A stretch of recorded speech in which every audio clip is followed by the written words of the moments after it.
దేశ వ్యవసాయ రంగానికి కీలకమైన నైరుతి రుతుపవనాల సీజన్పై ఈసారి ఎల్ నినో పిడుగుపడనుంది. ఈ ప్రతికూల వాతావరణ పరిస్థితుల కారణంగా ఈ ఏడాది జూన్ నుంచి సెప్టెంబర్ వరకు 4 నెలల రుతుపవనాల సీజన్లో సాధారణం కంటే తక్కువ వర్షాలు కురవనున్నాయి. దీర్ఘకాల సగటులో 90% మాత్రమే వర్షపాతం నమోదవుతుందని భారత వాతావరణ శాఖ చెబుతోంది.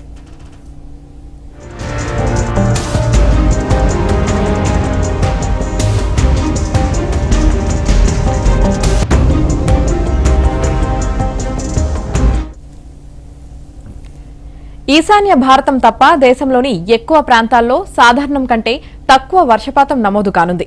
నైరుతి సీజన్ ప్రారంభమయ్యే జూన్లో ఎల్ నినో పరిస్థితులు ఆవిర్భవిస్తాయని, ప్రారంభంలో కొంత బలహీనంగా ఉన్నప్పటికీ ఆ తర్వాతి నెలల్లో ఎల్ నినో బలపడుతుందని ఐఎండీ చెబుతోంది. ఎల్ నినో ప్రభావం కారణంగా గత 3 ఏళ్లలో ఎన్నడూ లేనంతగా కనిష్ట స్థాయికి వర్షపాతం పడిపోనుంది.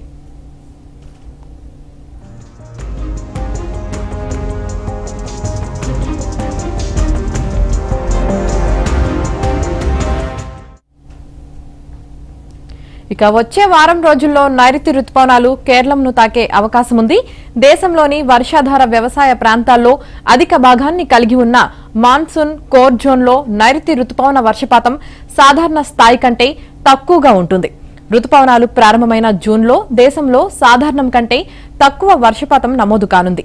జూన్లో దేశంలో అనేక ప్రాంతాల్లో ఉష్ణోగ్రతలు సాధారణం కంటే ఎక్కువ నమోదు కావడంతో పాటు పలు రాష్ట్రాల్లో వడగాల్పులు వీస్తాయని ఐఎండీ హెచ్చరించింది.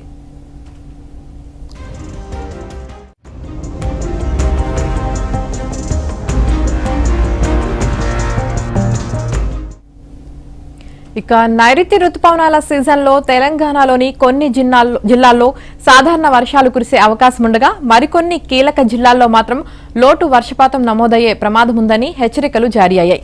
జూన్, జూలై మాసాల్లో సాధారణ వర్షపాతం, ఆగస్టు, సెప్టెంబర్ నెలల్లో సాధారణం కంటే తక్కువగా వర్షాలు కురిసే అవకాశం ఉంది.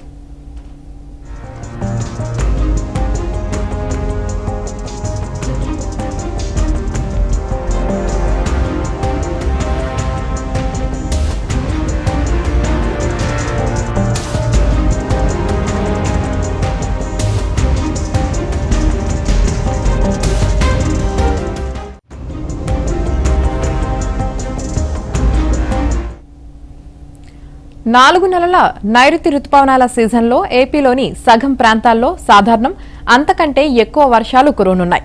కృష్ణా డెల్టాలో వర్షాలు ఆశాజనకంగా ఉండే అవకాశం ఉందని వాతావరణ నిపుణులు అంచనా వేశారు.